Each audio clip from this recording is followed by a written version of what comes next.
ও আল্লাহর বান্দারা, যেখানে সমুদ্র সমতুল্য, পাহাড় সমতুল্য গুনাহ নিয়ে আমি আপনার আল্লাহর দরবারে খাড়া হয়ে গেলাম। আল্লাহ তাআলা বলছেন, বান্দা তোমার পাপকে মোচন করার জন্য আমি 2টি উহুদ সমান পাহাড় সমতুল্য ক্ষমা নিয়ে তোমার সামনে দাঁড়িয়ে গেলাম। আরেকবার বলেন না সুবহানাল্লাহ। আমরা কাঁদতে পারি না, চাওয়ার মতন চাইতে পারি না, লজ্জা বোধ করি। ও আল্লাহর বান্দারা, আল্লাহর জমিনে রাসূল করিম সাল্লাল্লাহু আলাইহি সাল্লামের সাহাবায়ে ইজমাইনরা কি পাপ করেছেন না করেন নাই? পাপ করেন নাই? তারা কি পাপ করেন নাই? তারা কি নিষ্পাপ ছিলেন? তারা নিষ্পাপ ছিলেন না। হাদিসটা বোঝানোর জন্য, কথাটা ক্লিয়ার করার জন্য আপনাদের মাঝে একটা হাদিসটা পেশ করব। ও আল্লাহর বান্দারা, পাপ কেমন করেছেন, কতটুকু পাপ করেছেন? সাহাবায়ে ইজমাইনরাও পাপ করেছেন। তার থেকে শিক্ষা নেওয়ার দরকার আছে, তারা কিভাবে পাপ থেকে ক্ষমা পেয়েছেন।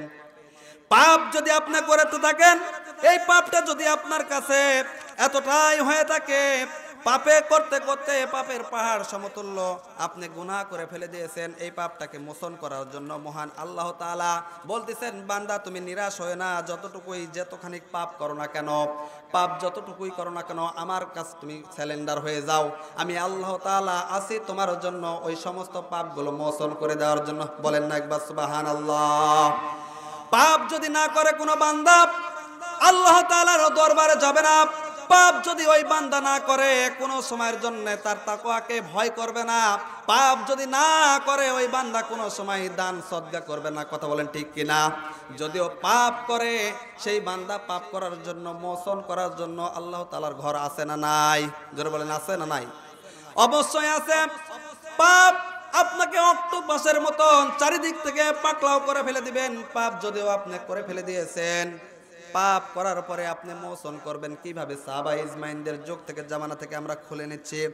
আল্লাহ তাআলা আমার রাসূল করিম সাল্লাল্লাহু আলাইহি সাল্লামকে শিক্ষা দিয়ে বলতেছিলেন, আমার রাসূল করিম সাল্লাল্লাহু আলাইহি সাল্লাম সাহাবায়ে ইজমাইনদেরকে ডাক দিয়ে বললেন, একদিন যুদ্ধের ময়দানে যাবেন, সাঈদকে নিয়ে যাবেন, সাঈদকে নিয়ে যুদ্ধে যাবেন।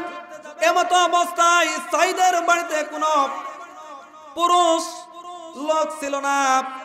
এই পুরুষ লোক না থাকার কারণে রাসূল করিম সাল্লাল্লাহু আলাইহি সাল্লামের প্রিয় সাহাবী হযরতে সালাবা, এই সালাবাকে ডাক দিয়ে বললেন, এ সালাবা, আমি সাঈদকে নিয়ে আমি যুদ্ধের ময়দানে যাব, তোমাকে আমি একটা কাজ দিব। আল্লাহর রাসূল বলতেছে, হে সালাবা, তোমাকে একটা কাজ দিব, আমি তোমাকে একটা দায়িত্ব দিব, এই দায়িত্বটা তোমাকে পালন করতে হবে।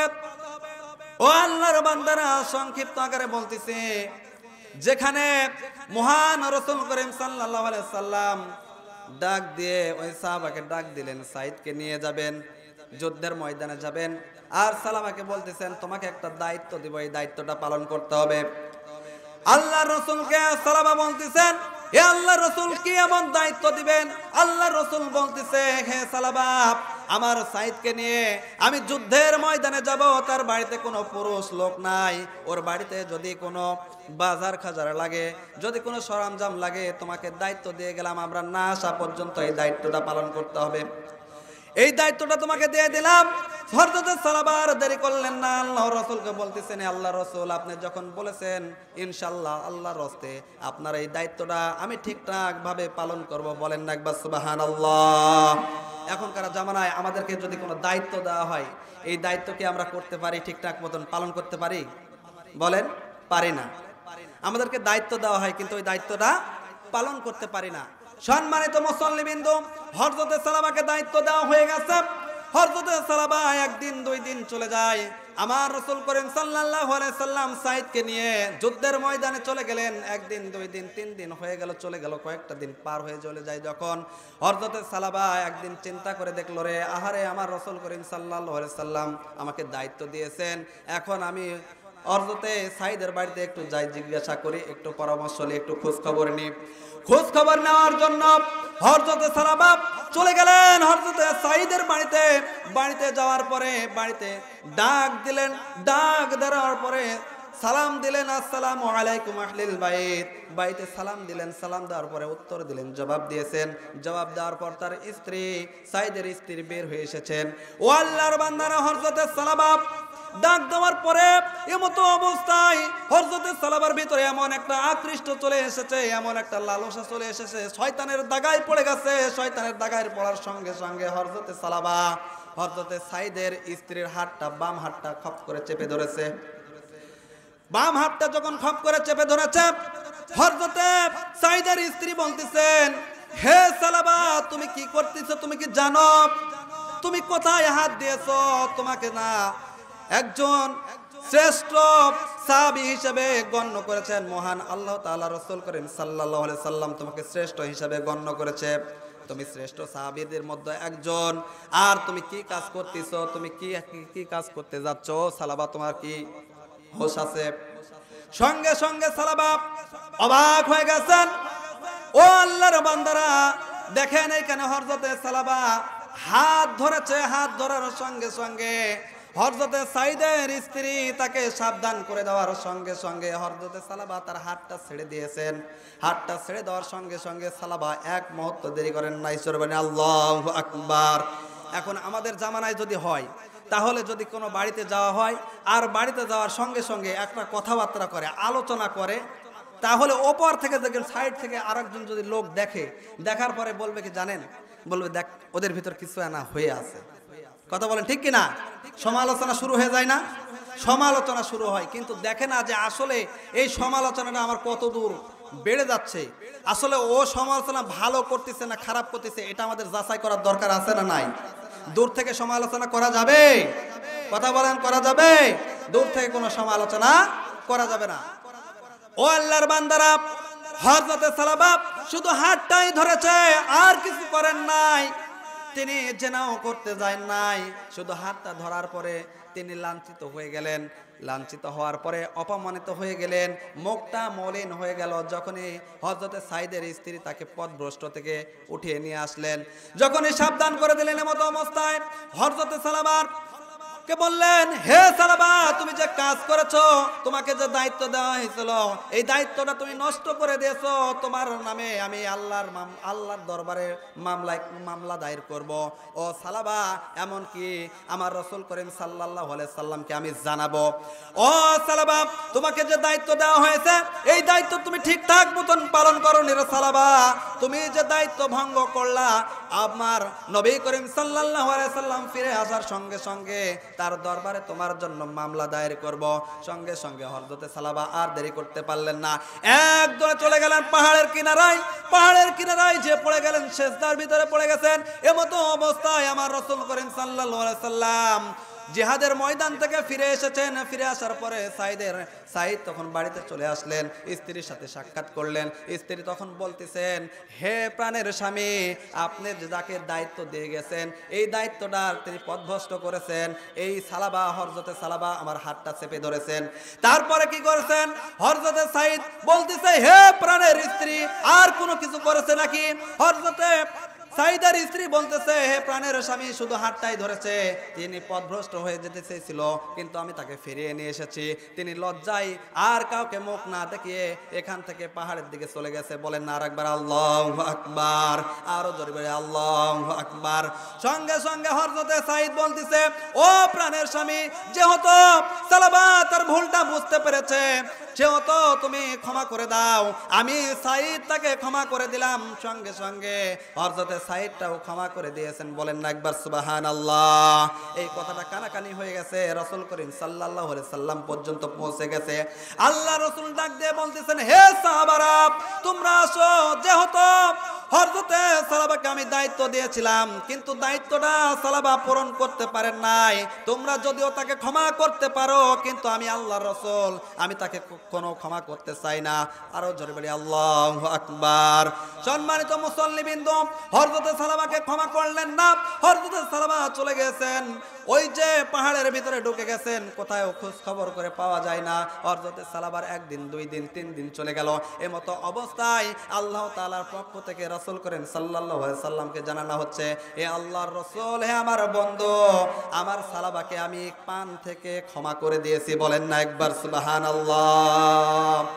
ও আল্লাহর বান্দারা, হযরতে সালাবা পাহাড়ের টিলায় বুঝ থেকে তিনি তওবা করতেছিলেন, সেজদায় পড়ে এতটাই ক্রন্দন করা শুরু করে দিয়েছেন, মহান আল্লাহ তাআলার দরবারে ওর তওবাটা কবুল হয়ে গেছে। বলেন না একবার সুবহানাল্লাহ।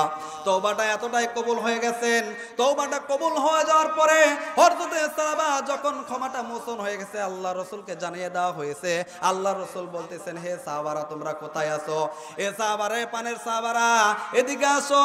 আমার সালাবাকে আমি বুঝতে পারি নাই, আল্লাহর তরফ থেকে আল্লাহ তাআলা ক্ষমা করে দিয়েছেন, আমি তাকে ক্ষমা করে দেই নাই। ও সাহাবারা তোমরা তালাশ করো আমার পানের সাহাবাটা কোথায় গেছে, তোমরা তালাশ করে নিয়ে আসো। সঙ্গে সঙ্গে সাহাবারা বের হয়ে গেল, বের হয়ে খোঁজাখুঁজি শুরু করে দিল। এমতো অবস্থায় ওমর রাদিয়াল্লাহু তাআলা আনহু খোঁজ পেয়েছেন হযরতে সালাবা পাহাড়ের টিলায় ছিলেন, সেইখান থেকে ওই সালাবাকে নিয়ে আসা হয়েছে। সালাবাকে নিয়ে আসার পরে আল্লাহ রাসূলের সাথে সাক্ষাৎ করলেন। আল্লাহ রাসূল বলতেছেন, হে সালাবা তুমি কেমন আছো? আল্লাহ রাসূলকে সালাবা বলতেছে, ও আল্লাহর রাসূল আলহামদুলিল্লাহ ভালো আছি, কিন্তু আমার শরীরটা খুব একটা ভালো দেখাচ্ছে না। ও আল্লাহর বান্দারা, হযরতে সালাবা তখন বলতেছে, ও আল্লাহর রাসূল আমি এতটাই লজ্জিত, আমি এমন একটা পাপিষ্ঠ কাজ করেছি আল্লাহর রাসূল, আমি এই পাপের কারণে আমি এই কয়টা দিন আমি তওবা ইস্তেগফার পড়েছি। ও আল্লাহর রাসূল আমার ভিতরে এমন যেন অসুস্থতা বোধ করতেছি, আমার শরীরের ভিতরে আমার মনে হচ্ছে কোনো শক্তি পাচ্ছি না, দুর্বল হয়ে গেছি। ও আল্লাহর রাসূল আমার শরীরের ভিতর দিয়ে, আমার হাড়ের ভিতর দিয়ে মনে হয় পিঁপড়া যেমন হাঁটাহাঁটি করে, ঠিক ওই রকম যেন আমার হাড়ের মধ্য দিয়ে হাঁটাহাঁটি করতেছিলেন। এমতো অবস্থায় আমার রাসূল করিম সাল্লাল্লাহু আলাইহি সাল্লাম বলতেছেন, ও সাহাবারে, ও প্রাণের সালাবা তোমার শরীরটা হয়তো বা ঠিক নাই, কিন্তু ও সালাবা আমার মনে হচ্ছে তুমি আর এই দুনিয়াতে আর বেশি দিন বেঁচে থাকবে না, আল্লাহর তরফ থেকে তোমার ডাক এসে গেছে, তোমাকে আল্লাহর দরবারে চলে যেতে হবে। বলেন না একবার আল্লাহু আকবার, আরো জোরে বলে আল্লাহু আকবার। ও আল্লাহর বান্দারা দেখেন, এইখানে সালামাকে মহান আল্লাহ তাআলার দরবার থেকে ক্ষমা করে দেওয়া হয়েছে। কি রকম তিনি তওবা করেছেন, ইস্তেগফার পড়েছেন, যার কারণে মহান আল্লাহ তাআলা তাকে ক্ষমা করে দিলেন। ও আল্লাহর বান্দারা তওবার মতন তওবা যদি করতে পারে, আর ইস্তেগফার যদি পড়তে পারে, আর আল্লাহর কাছে যদি ক্রন্দন করতে পারে, মহান আল্লাহ তাআলা ক্ষমা করে দিতে পারেন কি পারেন না? একমাত্র দরজা সেটা কোনটা? একমাত্র আল্লাহ তাআলার দরজা ছাড়া ওটাও অন্য কোনো দরজা আছে নাকি? এখানে যদি আল্লাহ তাআলা ক্ষমা করে দেয়, এই দুনিয়াতে আর কোনো ব্যক্তি আছে এর উপর? কথা বলেন, এর উপর কোনো ব্যক্তি নাই। ও আল্লাহর বান্দারা হযরতে সালাবাকে যখন ক্ষমা করে দিলেন, এমতো অবস্থায় আমার রাসূল করিম সাল্লাল্লাহু আলাইহি সাল্লাম বলতেছেন, হে সালাবা তুমি আর কোনো মনে হয় না বেশি দিন বাঁচবা। নামাজ শুরু হয়ে গেল, আযান দেওয়া হলো, হযরতে সালাবা নামাজ আদায় করবেন, রাসূল করিম সাল্লাল্লাহু আলাইহি সাল্লাম নামাজ আদায় করবেন। এমতো অবস্থায় নামাজে দাঁড়িয়ে গেছেন, মুহূর্তের মধ্যে এক রাকাত নামাজ শেষ করেছেন আমার রাসূল করিম সাল্লাল্লাহু আলাইহি সাল্লাম। দ্বিতীয় রাকাত নামাজ শেষ করতে না করতেই এমতো অবস্থায় হযরতে সালাবা মৃত্যুবরণ করে চলে গেছেন। বলেন না একবার সুবহানাল্লাহ। মৃত্যুবরণ করে দিলেন। দেখেন এইখানে আমার রাসূল করিম সাল্লাল্লাহু আলাইহি সাল্লাম বলতেছেন, হে সালাবা তুমি মনে হয় আর বেশি দিন বাঁচবা না। বলতে না বলতেই, নামাজ আদায় করতে না করতেই তিনি মৃত্যুবরণ করে আল্লাহ তাআলার ডাকে সাড়া দিয়ে চলে গেলেন।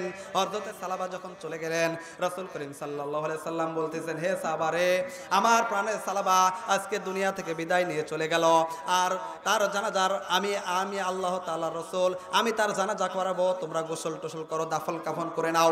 দাফন কাফন করে নাও হয়ে গেল। আল্লাহ তাআলার রাসূল করিম সাল্লাল্লাহু আলাইহি সাল্লাম এমতো অবস্থায় জানাজার শরীক হবেন। এমতো অবস্থায় সাহাবারা আল্লাহর রাসূলকে জিজ্ঞাসা করতেছেন, হে আল্লাহর রাসূল আপনি যে এইভাবে হাঁটতেছেন, বুড়া মানুষের মতন হেঁটে হেঁটে আসতেছিলেন, কেমনে যেন হেঁটে হেঁটে আসতেছিলেন, কোনোদিন তো এইভাবে হেঁটে হেঁটে আসতে আপনাকে দেখি নাই, বুড়া আঙ্গুলের উপর পায়ের উপর ভর দিয়ে দিয়ে আপনি হেঁটে আসতেছেন, কারণটা কি? হযরতে আমার রাসূল করিম সাল্লাল্লাহু আলাইহি সাল্লাম বলছেন, হে সাহাবারে আমি যা দেখি তোমরা তা দেখতে পাও না, আমি যা জানি তোমরা তা জানো না। আজকের হযরতে সালাবার এই জানাজার নামাজে এত পরিমাণ ফেরেশতা মণ্ডলী আল্লাহ তাআলার তরফ থেকে নাজিল করা হয়েছে যে আমি যে পা ফেলবো, এই পা মুবারক ফেলার মতন আমার জায়গা নাই। বলেন না একবার সুবহানাল্লাহ।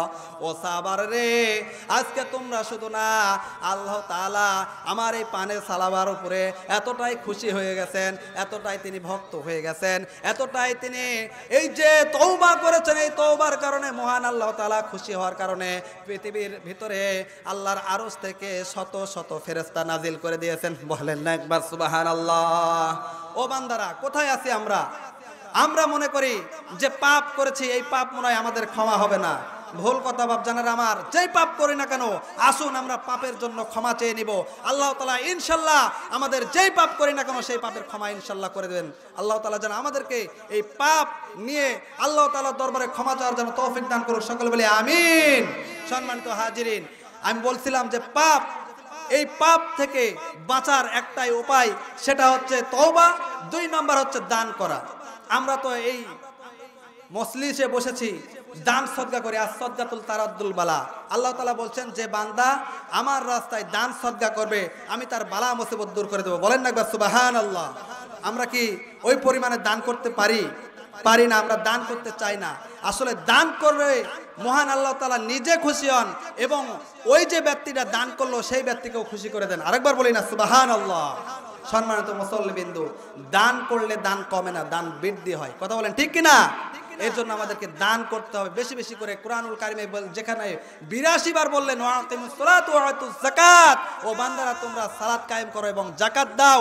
যে পরিমাণ যাকাত আমার সাহাবা ইজমাইন থেকে শুরু করে আমার উম্মতেরা যারা যারা দান করে গেছেন, ঠিক ওই রকম করে দান করো। কথা বলেন ঠিক কিনা?